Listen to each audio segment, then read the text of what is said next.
Hello, friends. Lee Seacamp. This is No Small Endeavor. You're listening to our unabridged interview with Tim Shriver.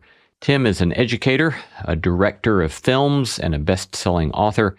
He's also been the chairman of the Special Olympics for many, many years. It's an organization which I didn't realize until I started digging into the interview with Tim, that Special Olympics is an organization that Tim's mother, Eunice Kennedy Shriver, founded in their backyard when he was a boy. This is a great interview. I really enjoyed my time with Tim. Very hopeful and beautiful picture of seeking to do good in the world. Enjoy, Tim Shriver. Welcome, Tim. Thanks for having me. Yeah, it's happy to have you with us. I've been looking forward to the conversation. Thank you. Me too. So in your writing, and of course in public American lore, it's no surprise that you grew up in one of the most prominent and storied families in American history. Your mother, the sister of President John F. Kennedy, your grandfather, Joseph P. Kennedy, who worked with President Franklin Roosevelt. Your grandfather was a prominent politician in his own right. And you've also said you grew up with a very clear idea of what it meant to be born into that kind of privilege. So tell us a bit more about that kind of awareness and the family context in which you were raised. Well, when you're a kid, you don't know that there's different contexts. So the only context, of course, I knew from 0 to 6 or 8 or 10, and until you start to kind of get a feel for the rest of the world, is the one I was growing up in. And the one I was growing up in was mostly steeped in getting out of the house and getting things done. Mostly my mom and my dad. My dad, by the time I was 2 years old, was launching the Peace Corps around the world and bringing Peace Corps volunteers into our house and thinking about what it meant to be a part of a Peace Corps. What was the difference between that and other military corps or diplomatic corps? What did it mean to be doing the work of peace? My dad was mesmerized by that question and challenged young Americans to think about it and live it and live with people in other countries and learn their language and be in their villages and in their neighborhoods and in their places of worship, to understand them, to promote the idea that America was a country that wanted to understand the world. So that was part of my upbringing. My mom, while my dad was doing that in the house, she was out in the backyard teaching children with intellectual disabilities who were coming from institutions at the time, mostly forgotten and abandoned for life, these kids. But in our backyard, they were campers. She started something, she called it Camp Shriver. We had a big backyard in Rockville, Maryland, and she thought, let's have the kids come here. Nobody else wants them. They can come to my house. So she said to my mother, you bring your kids to my house. We'll have activities for them. And her vision, her goal, it was really her whole life's work, was to prove that people with intellectual disabilities had value, had dignity. That the world was not seeing them clearly, was misreading their identities, their value, their gifts, that it was channeling, destroying their value by limiting them to a disability, to a label. So, I grew up in a family, of course, with President Kennedy and then my uncles who were in the United States Senate. There were always big events and campaigns. I mean, there was a presidential campaign in my life, really pretty much every 4 years until one form or another, until I was 21. So politics was a big part of it, but in my house, at least, the politics was small p. It was the work of building the body politic. My mom was recruiting people, not political volunteers. She was recruiting young teenagers to come volunteer to work with kids with special needs. My dad was recruiting college kids and 20-somethings to go live around the world, to live in Africa and Latin America and Asia and come back and tell the story of the rest of the world. So we were, they were builders, creatives, what today we would call social entrepreneurs. And I guess the one point I'd make, which maybe gets lost sometimes in the story of politics, is how much fun my parents made the work. It wasn't a duty-bound message, although there was duty. It wasn't a guilt-bound, set of admonitions, although there was a sense of our own privilege. But it was more the idea that from the depths of your being, this is what will give you happiness. To give of yourself, to engage, to challenge yourself, to make the world more just, to build it up. That's fascinating, because you have written about your Roman Catholic family background, And I think maybe it was your grandmother that you said often quoted Luke 12, the parable of the faithful servant, that has this line, to whom much is given, much is expected. But I hear you saying that there is this kind of sense of responsibility, but it's always coupled with a sort of integrity with delight in some way. Yeah. Much is expected sounds like you owe a lot back. But I think there's another meaning, at least in my life. The much was the overflowing nature of the gifts we've been given and the overflowing nature of the opportunity to participate in the sharing of them. It wasn't just like, you've got 3 cheeseburgers, give away 2.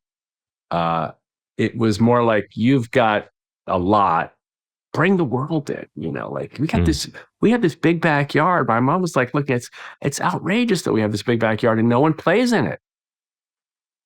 I mean, you look at a yard and, one person might think, wow, it's so nice. We have this exclusive space. Her vision was, what a disaster if there aren't people playing in this yard. So there was, there's a faith-based traditions sometimes, I think, get falsely pigeonholed as, a series of moral admonitions. You should do this. You should think this. You should be this way. You should, we call it shoulding on people, should. I don't want to say my parents didn't have some of that. I mean, we are Catholic. I mean, there's plenty of moral, there's plenty of guilt, and there's plenty of moral admonitions in Catholicism and in the tradition. But there's also this sense in which the stirring, of the inner life invites a certain expression of connection to others and a hunger to change things. It's not just a requirement, it's a hunger. It's like, wow, I want to live in a world. I think about this a lot with Special Olympics. People come to games, maybe they come to help. Maybe they come to volunteer. Maybe they come because the kids, maybe they need me. I'm going to be a good person. They deserve a chance. I'm going to help them. But most of the time, they leave thinking, I want to live in that world. Like, that's the world I want to be a part of. I want to be a part of a world where everybody gets cheered for, when they try. I want to be a part of the world where there's no hierarchy here. Like, everybody's being brave in the attempt. And when people want to win, of course, and there's cheering and there's high-fiving, there's no spite, there's no hostility, there's no dehumanization. No one's on the side of the track vanquished or destroyed by the competition. Everyone's lifted. So anyway, I don't know. That was kind of the way it felt to me as a kid. Like, join this. This is the sweet spot of life. Huh. Yeah, that's beautiful. You, in your book, Fully Alive and Discovering What Matters Most, you talk a lot about your Aunt Rosemary as perhaps one of the people in your family who may have had the most influence on you. Can you tell us about her? Well, Rosemary, I mean, my mom's family, my mom is well known for her work in launching the Special Olympics movement. But the people who really are known around the world are President Kennedy, her brother, my uncle Bobby Kennedy, and his work and as part of his brother's administration, and then as a candidate for president himself in 1968, my uncle Ted Kennedy. Those are the people whose reputations, people say, well, what was it like? Or do you remember the president? Do you remember Senator Kennedy? Don't you admire? I admire your uncle so much. That's what gets the attention. But right in the picture, next to all of them, is my Aunt Rosemary, and she was born with an intellectual disability. And all those boys, in that case, and my mom and her sisters, they all grew up with Rosemary in the house. Now, I asked my Uncle Ted, and towards the end of his life, my mother, we talked about this quite a lot. What effect did Rosemary have? She never wrote a book. She never gave a speech. She never got elected to anything. She never made a great investment on Wall Street. She never was the belle of the ball. She never sat in the front row seats at the ball game, stuff like that. She never did any of that stuff. All the things that the boys and the more competitive siblings did, she didn't do any of it. And yet, my view is that it was the leaven she placed into the system, into that family system. And the leaven that said, when we give ourselves to Rosemary, you know what, we get something beautiful back.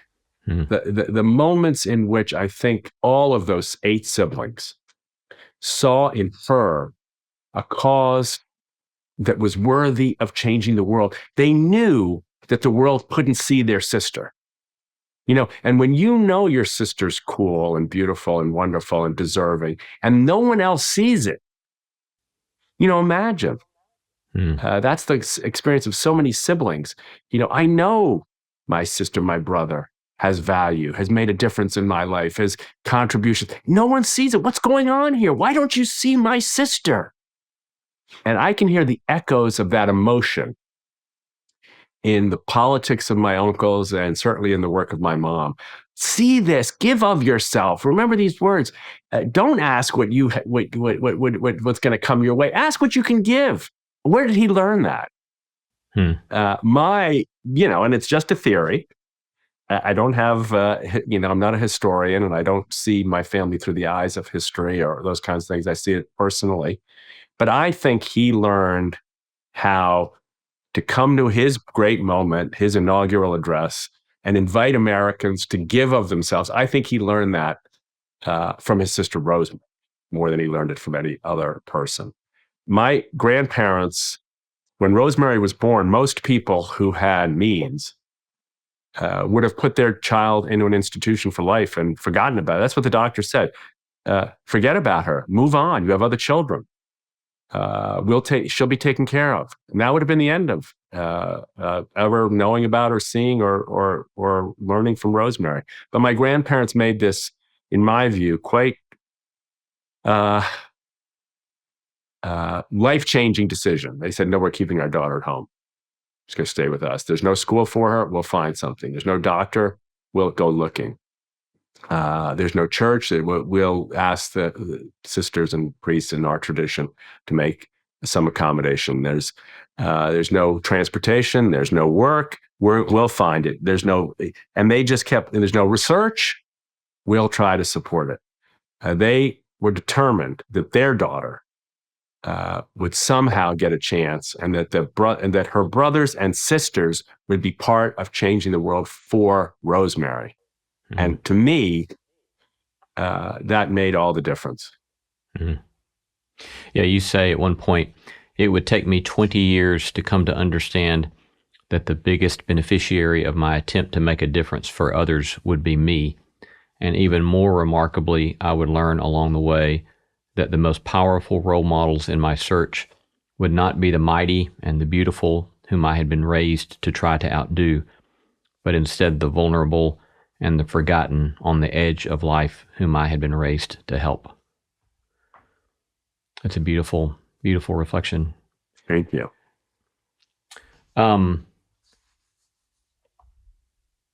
Before we leave childhood and family, I do find it kind of hard to comprehend. I would think for you as a boy, and you said earlier that is kind of the context in which you're raised. You don't really know any different, right? Mm-hmm. But at the same time, there's this sort of I would assume, I don't know, I would assume that there's a sort of perhaps emotional or psychological weight of it all. That is, here you are in one of the most prominent families in American history, a strong expectation that you'll do something worthwhile with your life, even if it is, as you said, suffused in this beautiful way with delight. And the impact that it might have had upon a boy to have two of his uncles killed in most perhaps globally known assassinations of the day. And so my question in all that is, coming out of that, as you've unpacked the heritage that you were given, the expectations that you were given, what's it been like for you to kind of unpack that psychologically, emotionally? What are things you've had to learn about how to be free, how to be free in the midst of all that, as opposed to burdened? What's that kind of look like for you? Or maybe it hasn't been a thing that you've had to negotiate very much. Well, no, it's definitely been a thing I've had to negotiate. You brought up a couple of different points, high expectations, some degree, so at least surrounding me, of fame and notoriety, violence, profound disruption, destabilizing violence, Um, and of course, you try to make sense of all those things when you're 4 or 10 or 12 or 14. Retrospect, I think I really kind of came out of my childhood really wanting to understand grief. I think, my mom in particular was grief stricken probably her whole life. Hmm. Can't, can't, can't blame her. That's not a mistake. That's just a condition. And I think there was enormous sadness in my grandparents. They lost a son in World War II. They lost a daughter shortly, around the same time, plane crash. Young people in their 20s in the prime of life. Rosemary, my aunt, who I mentioned earlier, had a terrifically damaging and debilitating operation that went awry around the same time. And then to lose a son in the prime of his life to an assassin, there was just a lot of grief, a lot of what we would today call trauma. So I think I wondered, and I think I still wonder, what do you do with grief? I can't remember who said it, but someone said, if you get grief wrong, you get a lot of things wrong. Mm. Hmm. And it always sort of struck me like, well, what does it mean to get grief right? What's that look like? Just move on. That's one version, particularly faith-based people. Everybody's in heaven. Don't worry. That didn't quite work for me. Revenge. That didn't seem to make any sense. Who's I going to be? Who are we going to get for having done all this to us? There was nobody to get. At least it didn't seem to me that way. So you're kind of left as a kid watching your parents, watching others around you, feeling your own sense of, whoa, this is chaos. Like, this is not safe. It's not safe around here. Wondering, what do you do with not safe? And I think so that's the questions. I wouldn't say the answer, but the experience that struck me, when I was in my 20s, was the experience that really came not so much out of the traditional religious teachings, but out of the spiritual or the mystical experiences. These people, these men and women over the centuries, I started to read in my 20s who had navigated, who in effect become experts at how you metabolize things inside you. How you find your own center, how you find silence, how you find emptiness. When you find emptiness, what do you experience in that emptiness? Is there such a place as the place where there is no thing? And if you can touch the place of no thing, what is there? Is it peace? Is it love? Is it zero? Is it emptiness? And I suppose most importantly here, the more I started to practice these, I would say almost ancient arts, silence, breathing, and self-emptying, these come from all the traditions. People think of them as Eastern, and they are rich in the Eastern traditions, and Buddhism in particular, but they're also rich in Christianity and rich in Judaism too, and Islam. It started to make a little more sense to me that the flow here is much larger than my little narrative. And that the losses and the gains of life are being held in a larger force field. And it's not just a force field I can name as Jesus or as, Allah or whatever. It's a force field that I can feel and touch and invite into my life in a very intimate and personal way. And that work, that inner work, I guess is what we'd call it today, has helped me quite a lot to not to overcome grief, but to, I guess, understand its constitutive role. I mean, in the end of the day, we all have it. Yeah. And if there is a God, God obviously created whatever it is we're experiencing to include loss. And so what is it teaching us about the larger flow? What is it teaching us about? In the Christian tradition, we talk about, death and resurrection as though they happened 2,000 years ago. What if there's a death and resurrection right now? What if letting go of what you're clinging to now is part of rebirthing who you can be in this moment? I mean, these are maybe sounding crazy and esoteric, so forgive me if they do, but this has been my work to try to understand my childhood. Yeah. So you went on to do a master's degree at Catholic University in reading the mystics. Do you think that when you were doing that, when you made the decision to do that, you had some sort of awareness that you are processing what it means to grieve? Well, I knew I'd already started as a teacher in New Haven, Connecticut, teaching kids from low income and very oppressed, is the language we use today, communities. I already knew that, teaching them history and teaching them science, it just wasn't working. I mean, they were asking much more fundamental questions. Like, why should I bother? Like, that was a question I didn't know how to answer. I was 23. Why should I bother doing my homework, Mr. Shriver? It's like, well, you'll go to college, you could someday, buy a nice car and, you could pay the rent or buy a house I mean, all those answers sort of made sense, but I could see the kids just looking at me like, are you kidding me? Stop it. Like, that's a lie. Why are you lying to me? Like, first of all, they had no evidence that was going to work. And they had no evidence that they're buying into social studies or, how to punctuate a sentence was going to make any difference in their lives.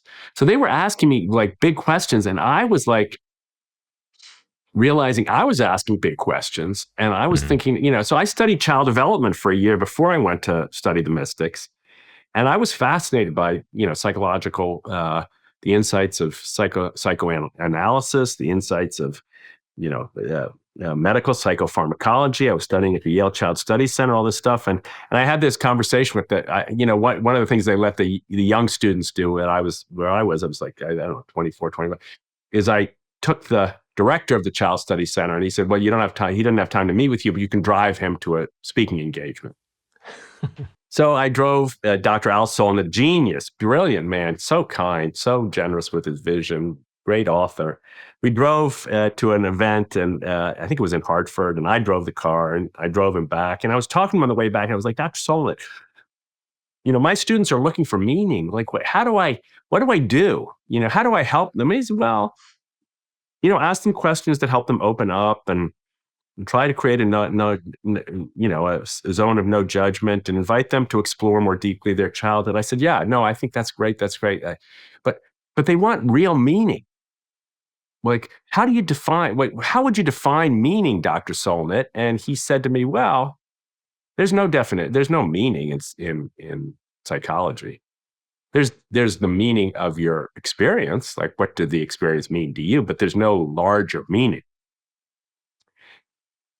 And I thought, okay, I got to go somewhere else.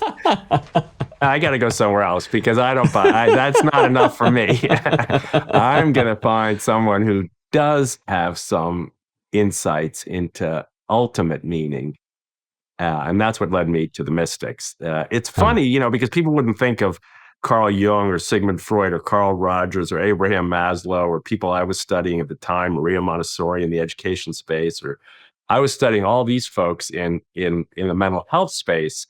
And then I started reading, Meister Eckhart and Dionysius the Areopagite and, Julian of Norwich. And I thought, man, these people are right. They're in the same field, they're talking the same language. They bring different views and different insights to the exploration of the inner life, but all these people are really profoundly gifted at helping us to see the work we have to do inside to find the space that allows us to connect more fully. So I don't know whether it was a perfectly planned pattern, but it worked for me.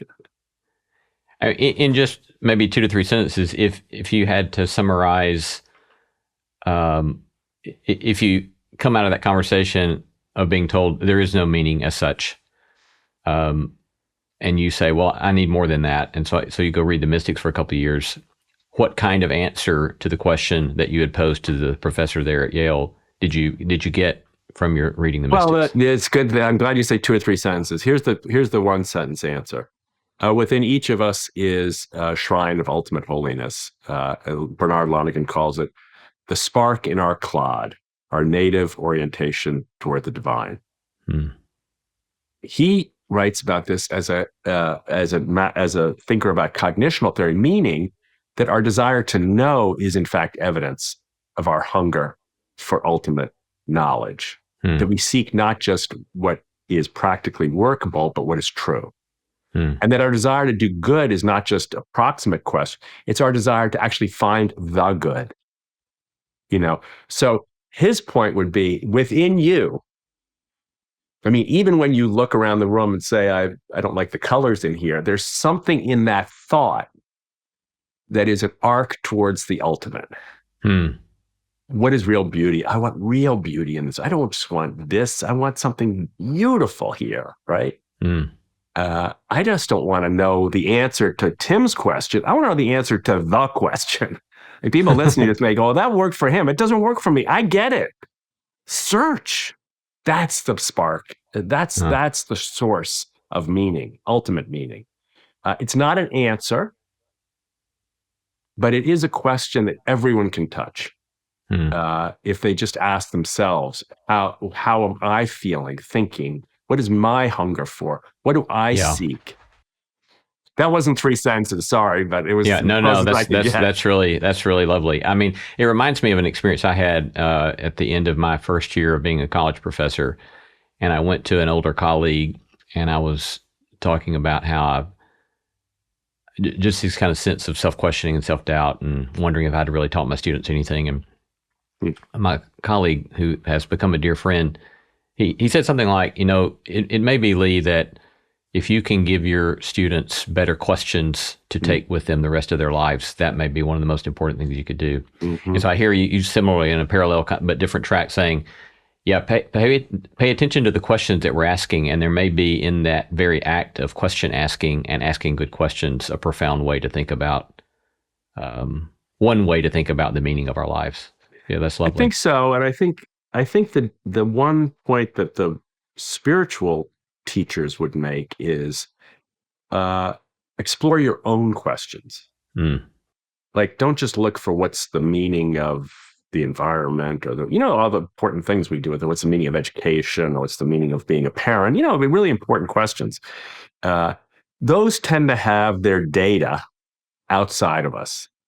I can read 100 parenting books, and I can actually maybe get better at parenting. I don't know if I would, but maybe I would, or 100 books on virtue and get better at understanding virtue, or 100 books on auto mechanics and become a better mechanic, or, you can go down the list. There's another data set, and the data is us.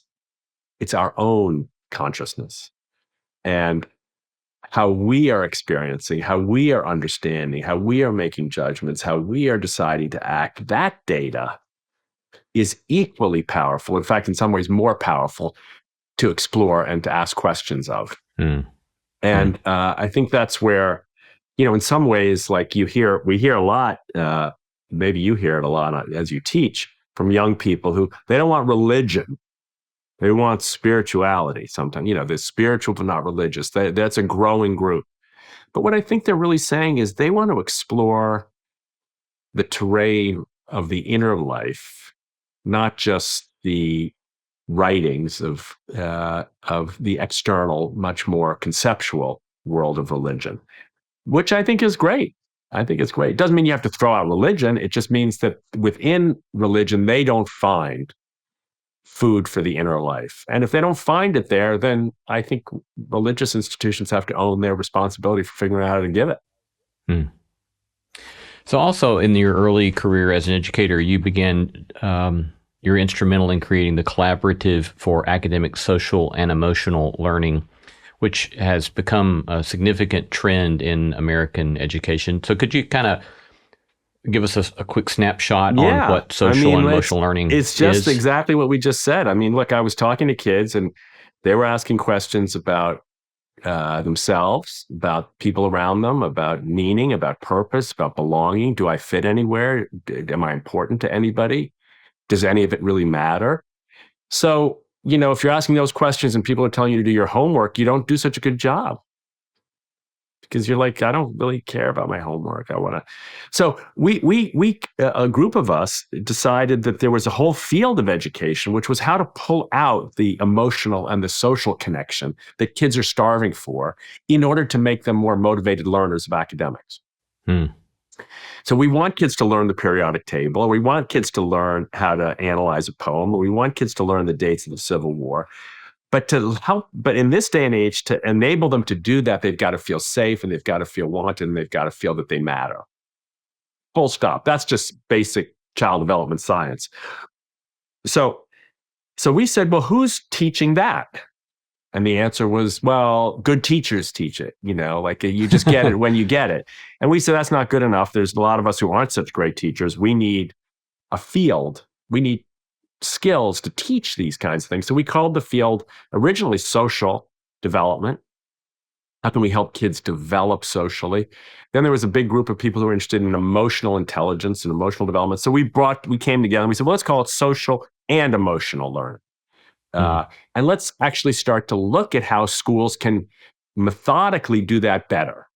It's not that schools weren't doing it. It's just that there was no method. There was no strategy. There was no conference you could go to, no book you could read, no research analysis you could find that would say, oh, this is better than that, like phonics versus whole language. You could study how to teach reading, but you couldn't study how to teach purpose or how to teach self-regulation or how to teach helping people find a way to listen more deeply to their peers and to feel listened to. So that's the field we started. We said, let's start a field. Let's call it social and emotional learning. And it's not going to replace academics, obviously not. It's going to help academics, but we're going to actually try to build a kind of a community of people who want to do this and want to do it well. I like to say it's not whether or not schools do social and emotional issues, whether they address them. It's just whether they address them well. Because every school has a social and emotional dimension. It's just whether it's doing a good job or not. Right. We have to ask ourselves. So that's the field we created. We put together a little organization, but the organization's small by comparison to the field. We just did a study the other day. Rand actually did a study I think it's over 80% of schools and teachers now see themselves as implementing some form of dedicated focus on social and emotional learning, which I think is great. It doesn't mean we're there. We have a lot of work to do to improve quality and to address lots of issues in the field. But all that it's about is back to this basic insight, which is how do you bring the inner life, the questions of the inner life more thoroughly and fully to the classroom so that kids will be connected to the teachers they're learning from and hungry to learn what the schools have to offer. Yeah. Does that make sense? Yeah, it makes a lot of sense. And it's very compelling. And I think about, I was a great student. That was in my perfectionism. That was one of the ways I felt okay about myself because I did well in school all the way through. But I didn't have the opportunity to learn things that I would call practical wisdom that relate to relationships or practical wisdom that relates to thinking about the meaning of one's life until I'm in my 30s and my 40s. And so I can just see how immensely helpful that kind of work could be in elementary school, middle school, high schools. It's an exciting possibility. Are there any particular case studies or stories that you've heard through the years that make you think, that's what we were trying to do? So this isn't a case study, but I was visiting a school just maybe 2 months ago, outside of Chicago, and they're doing a lot of work in this field. And the principal was there, and he brought in 6 students, 3rd and 4th and 5th graders, and they were each put on their seats, and a group of us adults were there to listen. And they each talked about, I learned social emotional learning in my sports team, and it makes us better teammates. And I learned it in my literature class, and we use it to study the characters. And I learned. And there's one kid at the end gave his little talk. And then at the end, it was like, okay, now we have to move on to the next thing. And the kid says, no, I want to say one more thing. And the teacher was a little bit like, let's rush through it. He says, and the kid was like, no, I want to say one more thing. And so everybody's like, okay, he wants to say one more thing. And he says, there's a word that makes me mad. And he kind of paused, and we're all, I said, I can't remember what it is. And then he he started to think through, and he said, I tell you, the word that makes me mad is autism. It makes me mad and makes me sad. Autism. And he's kind of winced like that, and he goes, it's okay to be mad and sad. He says, you can't throw a chair when you're mad and sad. But for me, when I feel mad and sad, I like to get a hug. That was the end. Now, here's the thing, Lee. If you listen to that little exploration, to me, that is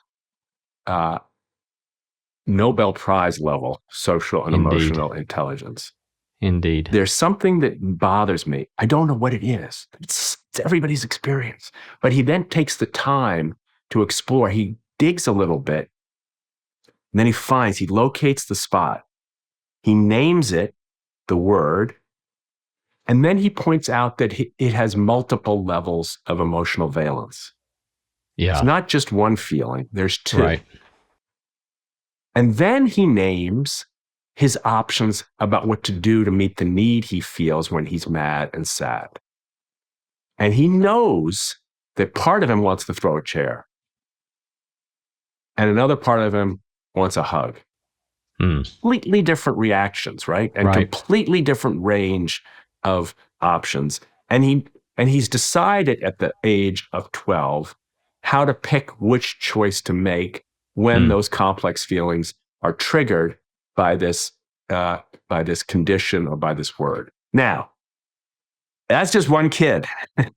Yeah. I can't tell you I have a randomized controls trial that says that that's more likely, but I can tell you when I heard him give his small little experience, I thought to myself, if we can educate a generation of children to have even half of that wisdom about their inner lives, how much more healthy they would be for themselves.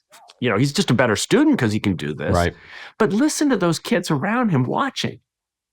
Yeah. And learning from him and seeing how the world works through his eyes and maybe how it can work more. I just thought to myself, you know, like, wow, let's just, wow. That is a wow, beautiful moment. I mean, it also strikes me thinking about, as you said earlier, your father doing all this work in the inviting college students into the Peace Corps and this sort of work of sowing ways of peace in the world. And what you're doing there with these school kids is a similar sort of sowing of the seeds of the possibility of peacemaking, because now all of a sudden those emotions don't have to come out sideways and create all sorts of hostility. So that's really beautiful. So when you at some point you began working as the chair of the Special Olympics and then oversee that growing one of its largest expansions in the organization of its history. This kind of comes out of your backyard, right? And then it begins growing from there. What was it like for you to come back to that work, and what were some of the things that have been important to you in that endeavor? Well, I think the main thing, I got to go all over the world. I probably went 15, maybe 20 times to China to work with the government and different civil society leaders there, business leaders, and expanding disability rights and services and inclusive practices in China. But I did the same. I was in Syria. I've been in Lebanon. I've been in Malawi and South Africa. I've been in Peru and Ecuador. And it's just been an enormous privilege to be able to see how there's such a hunger in humanity to do things that help. You know, there's so many people. It's not just Americans. I mean, we're beautiful people, but it's not just us. our species wants is starving, searching. And if you give people a chance and show them a path and let them, exercise the muscle of goodness and compassion and openness and trust, we'll do it. We will, not all of us, of course, but most of us will take the chance. So that's been enormously powerful. I think the big insight, from my point of view at least, has been that the athletes, who, as I said in that selection, you said the athletes who we all sort of, most of us come to help, turn into these enormously, for me, powerful teachers. I mean, when you see a Special Olympics athlete run her race, from start to finish, 12 years old, maybe she has Down syndrome, maybe she's never been invited to a birthday party, maybe their school didn't want her, maybe she didn't meet any developmental milestone on time, so her mom or her dad had to listen to the doctor say she's behind, speech isn't perfect, not texting. And she shows up at the starting line nonetheless. She runs that damn race with everything she's got, and whether she comes in first or fourth, she's cheering, her mom is cheering, love is pouring out of her, love is pouring into her. I think to myself, that's freedom. Not the volunteer who's helping, not me who's watching. Yeah. That is a human being liberated from the stigma and judgment and need to control and need to have approval and need to be in charge and need to be prominent, and free of that, Yeah. So I just feel like I've been able to learn something. It's almost like a ritual. It's almost like I go back over and over again to be reminded, like in prayer or in meditation or even if you're a writer, you have to have a ritual, right? You have to practice writing. If you're a doctor, what does a doctor do? Practices medicine.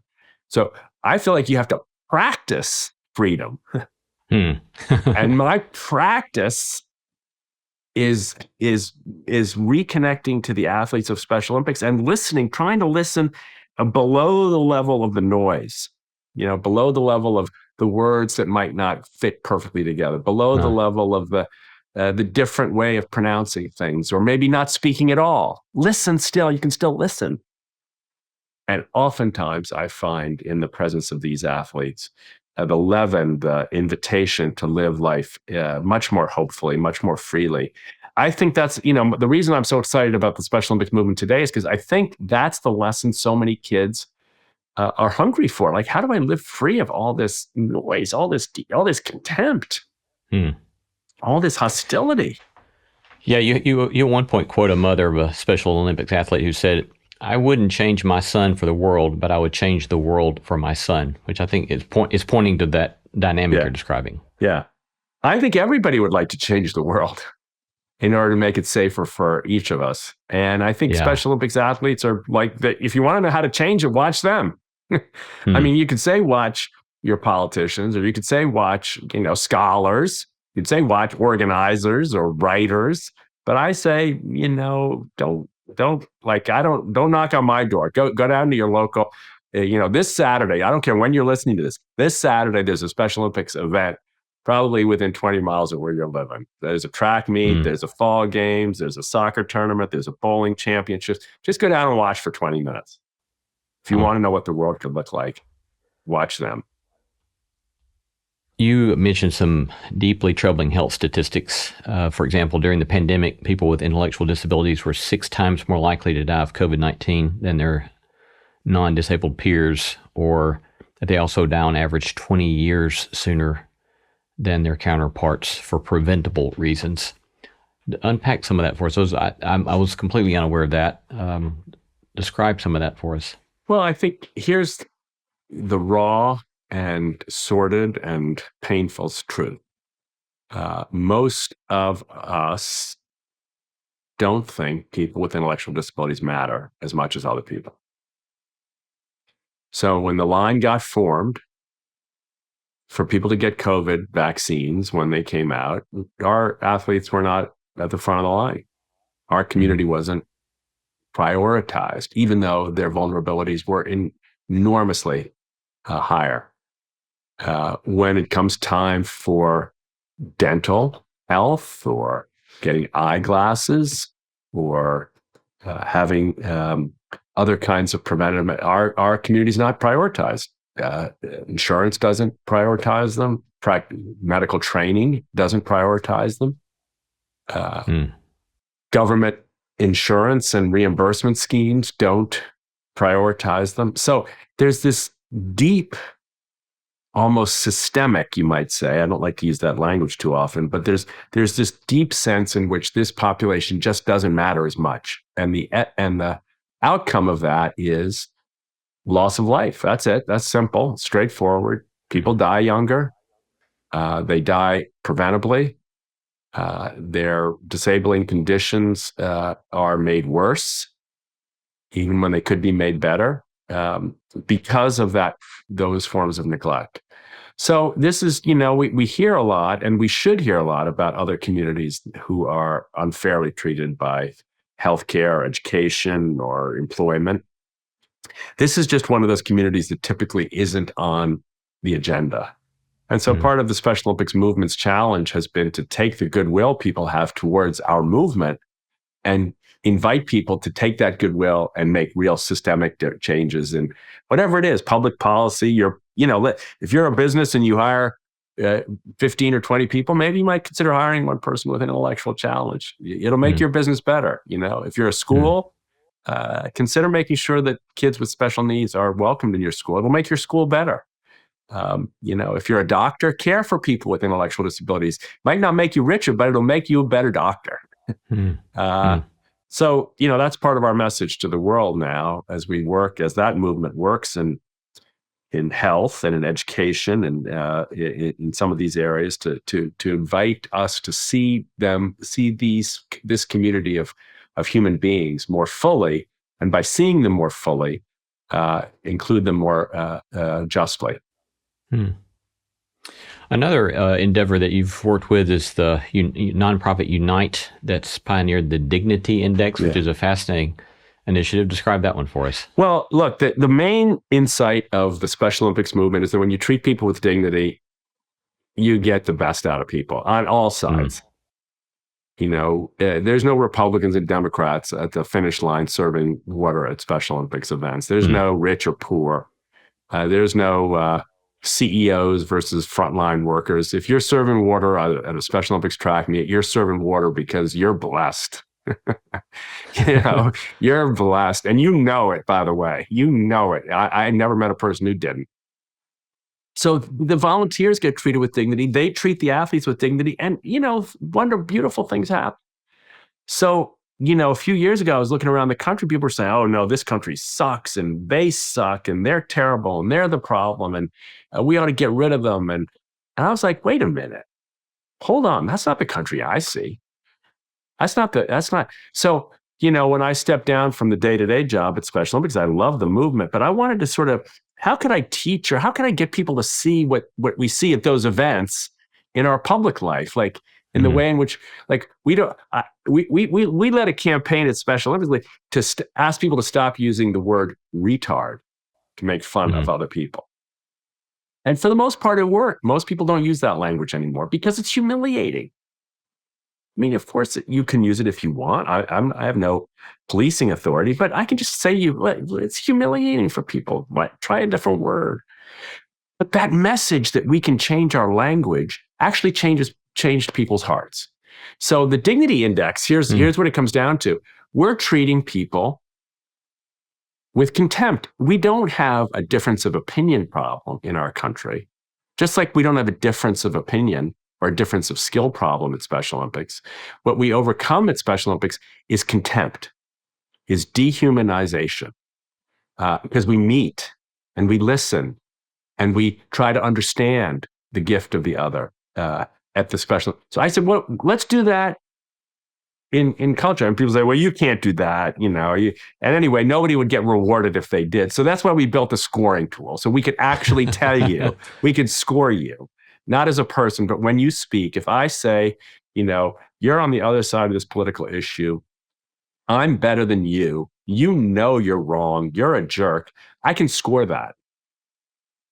That's a 3 on the scale of 1 to 8. That's getting down close to you're evil. And that's even just a hair's breadth above you don't deserve to have your humanity protected. I can also say we don't agree on an issue. I want to understand your point of view more deeply. And as I seek to understand it, I want you to know one thing. I'm going to treat you with dignity no matter what. I'm not going to necessarily agree with you. And I'm not necessarily going to support your point of view, but I will not violate your dignity. Yeah. So this dignity index is just a little tool that helps in one small thing, which is how you treat people when you disagree. Just that. That's the only thing we're trying to focus on. How do we treat each other when we disagree? And at that, it turns out, is quite a powerful question. When we ask audiences, we invite audiences to ask it of themselves. We don't tell you, hey, you're doing a good job, you're doing a bad job. We just invite people to explore it. And they go, wow, never thought of it that way. I can do better. Most everybody says that. Did you have any surprising experiences working with those who put the index together or training others? You know, what any episodes in which you thought, okay, I see how this could be helpful. So many, honestly. I was talking to a young woman the other day, just a college graduate, and she's very progressive. She got trained in how to use the dignity index, and she really lost her relationship with her grandmother over the reproductive rights question. She was strongly pro-choice and her grandmother strongly pro-life, and they just couldn't talk about it anymore. And she said, I'm learning that I could talk to her. I don't have to agree with her, but I can talk to her and treat her with dignity. So she had a conversation. She listened, and she kept asking more questions. And her grandmother finally said to her, look, if you really want to know, honey, let me tell you my story. And then she described having an unwanted pregnancy at a very young age and making the decision 50 years ago to keep the pregnancy. And the pregnancy, it turned out, was this young woman's mom. Now, as she came back, the young woman came back, she's still pro-choice. Didn't change her. But my God, did it strengthen her relationship with her grandmother. And even though they still sit on opposite sides of a very difficult and painful issue, they now, at least from this young woman's point of view, looks at her grandmother with deep love and with an appreciation of where she comes from. So, I just feel like that we have so many of these stories. People learn about the dignity index and they come back and say, I was having such a hard time with my husband. My wife was driving me crazy, and I told her, honey, we've got to use the dignity index when we, and fun. And people laugh about it. And then all of a sudden, many times there's a little breakthrough, there's a little breakthrough here. Oh, I see what you mean. So it's kind of like, it awakens conscience. Does that make sense? Yeah. It awakens. It awakens, we call it the mirror effect, because we designed this to score politicians. We thought, if we can score politicians, then we'll kind of bludgeon them into being better. little pro-social shame there. Yeah, a little pro-social shaming. That was a little bit the idea at the beginning. But what it's turned out to be is what we call the mirror effect. People don't actually lose interest in judging other people. They actually want to work. They want to use this for themselves. They're like, oh, wait a minute, I'm part of the problem. You can't believe when I say this to I come from a Democratic family, and I go to family gatherings or parties, or most of the people are from my tribe because that's the way we live. And I say, well, guess what? We're a big part of the problem. We are. What do you mean we are?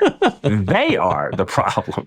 And I'll go to a presentation in a bright red place or with a bright red group, and I'll do the presentation. This is great. This is great. But we're not the problem. They're the problem. And we can't unilaterally disarm because those liberals are going to come after us with their hateful contempt. So all of us have this, we like to say contempt operates by disguise. It's disguised usually as self-righteous principle.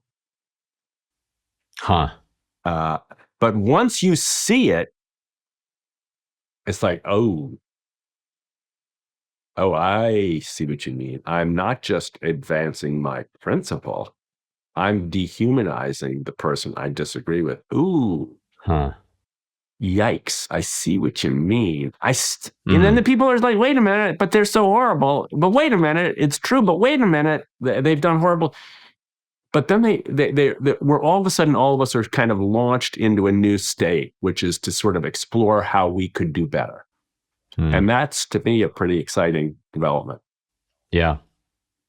So given that kind of work and given the fraught realities of this American political moment, social moment, do you find yourself kind of wavering between hope and despair, or what's that like for you? I don't. This is one of the reasons I wanted to create Need a Lift, this podcast, and, trying to learn from folks like you who have done such a good job with this medium, which is, I want to amplify what I believe to be the tens of millions of Americans who are transforming pain into purpose, who are taking conditions where there's tension or fear or anxiety and turning it into meaning and purpose and value. There are millions and millions of us who are doing this. We don't hear from them. We hear from the squeaky, angry, hostile, contempt-based, devotionally angry fringes. And even the people in those fringes aren't really that bad, but their voices, when they're most hostile and most hateful, those parts of them get remembered. So we have a version question. Which version of us is true? Is it the dehumanizing contempt that we hear largely from the algorithm and from partisan media and from politics? Or is it the alternative culture of openness, creativity, resilience, connection, civic engagement that most of us see in the communities around us a lot of the time? My view is that's a much bigger story at the grassroots level, that the versions of our lives that most of us lead most days are much more hopeful than the narrative we hear about who we are from the top. So we got to elevate the stories of the change makers and the creatives and the healers and the brokers of injustice who do it without hatred. Like, my mom said, you can't use the word hate here. You can say you don't like your teacher. You can say you don't like your friend, but you can't say you hate. So this podcast is sort of trying to say, let's create a no hate zone here. And let's find the people who are changing the world from right and from left without hating and dividing and dehumanizing and treating people with contempt. I think it's hopeful, actually. It does seem. I think we're in much better shape than we think or than we hear most of the time. Yeah, it does seem like the tagline of your new podcast kind of captures in many ways all of the things that we've talked about so far. You say you're interviewing, quote, wise people modeling individual and community change, transforming some of the most painful moments in their lives into purpose, which is that's a great agenda to set out for a podcast. Yeah, I'm just following you, man. I mean, that's what you're already doing. I'm just trying to add one more voice to the choir. It's not going to be me or you or one or two of us. It's going to be when people see, oh my God, everywhere I look, this is what I'm hearing. And then people will start to trust it a little more. And they'll start to recognize and name it a little bit. And that's what we're trying to do. Like when people, we just launched our podcast a couple of days ago. People are already texting me like, I got a lift, it worked, And so people are kind of excited about the idea that there's a place they can go to hear people who are doing the hard work, but doing it with hope. And, I'm going to say it, they're doing it with love. The people I talk to really work their entire beings into a space where they're uncompromising in principles. These are not nice people necessarily, but they do try to treat others with love, even in the face of very difficult circumstances. Yeah. Your first episode was with Rainn Wilson, and who we've also had on our show. I think just that little snippet of that conversation points, I think, to one of the things that's this common thread through your work is that So many of us just want to have real human connections where we can just really talk about things that really matter, right? Those elementary school kids really want to know why does this matter, and if it doesn't matter, then let's find something that matters. And that beautiful kind of thread of being who we truly are. Yeah, and I think the good news is your podcast, the generations of students you've taught, they're not alone. We have, people complain about the boomer generation, my generation, all the things we've done wrong. We made a lot of mistakes, but we've done some things well. And I think the young people growing up today are more comfortable with themselves, more comfortable with sharing who they are, more comfortable with search, more comfortable with being open about their weaknesses and vulnerabilities. And when I was a kid, it was almost like embarrassing to cry or to be sad. That wasn't healthy. We're healthier now in that respect. There's been some unintended consequences, and we've got to figure out what to do about them. But I'm really bullish on the future, and very confident that if we give license and language and community to people trying to lift each other up, we can do that. Yeah. Is there any question that you wished I had asked you today that I haven't asked you? Yeah, there's a question I wish you'd answered.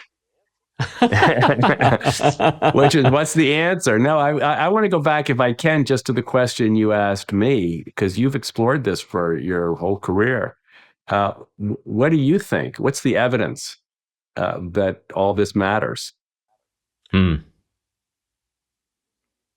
Well, I certainly was not prepared for you to ask me that question, Tim.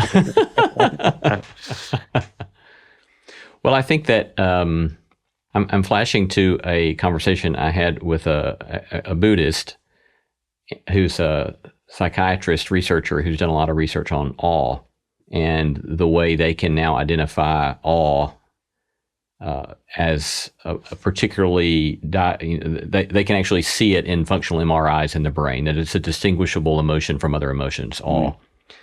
And Dr. Keltner at Stanford. And he says that one of the, I think it's 8 different things that trigger awe are moral exemplars.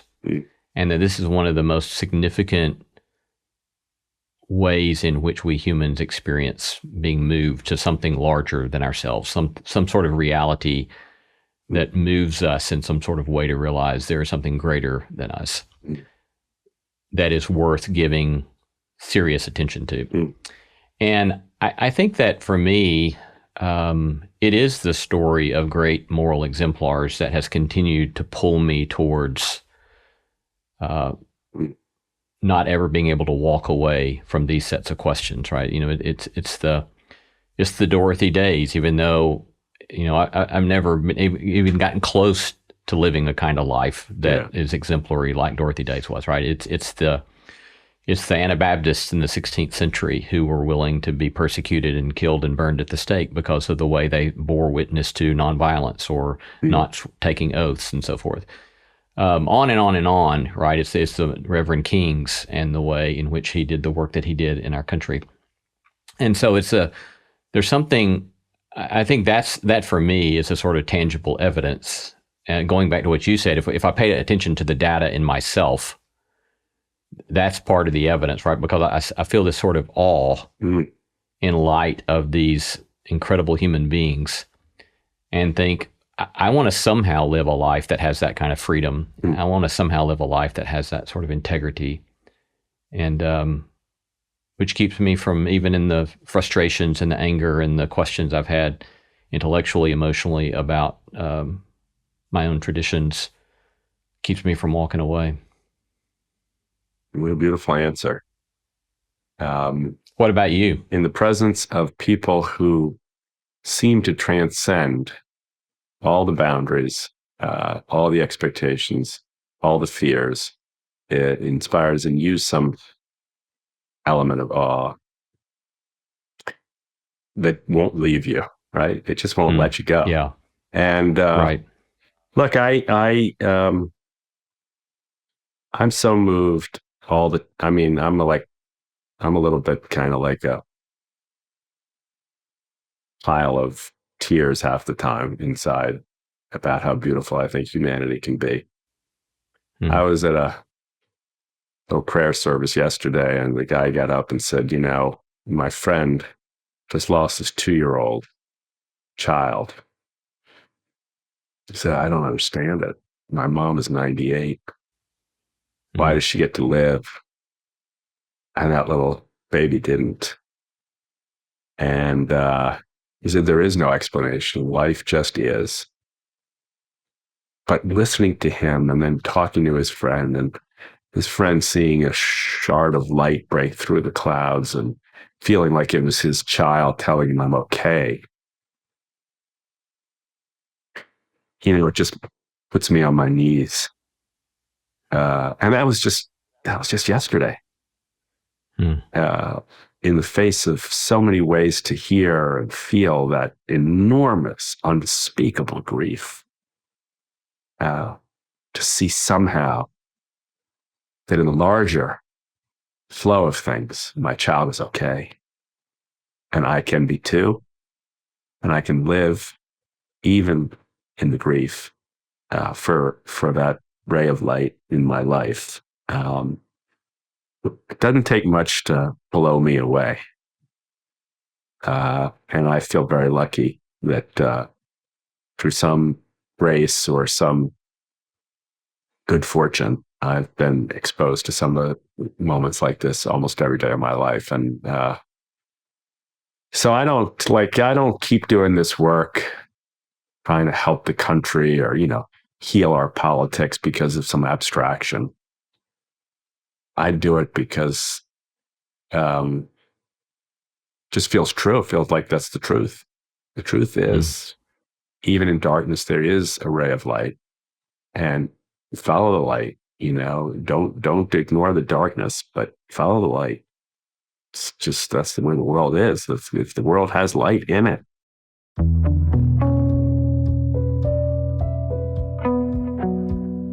Been talking to Tim Shriver, educator, best-selling author, New York Times bestseller, Fully Alive. He's also served for many years as chairman of the Special Olympics. I've been talking today as well about his most recent project, a new podcast, Need a Lift.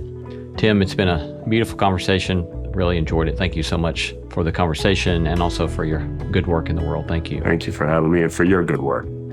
And for all. Thank you.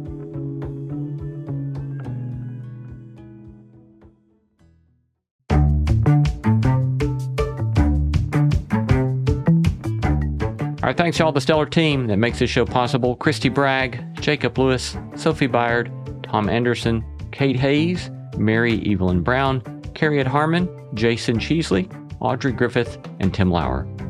Thanks for listening, and let's keep exploring what it means to live a good life together. No Small Endeavor is a production of PRX, Tokens Media LLC, and Great Feeling Studio.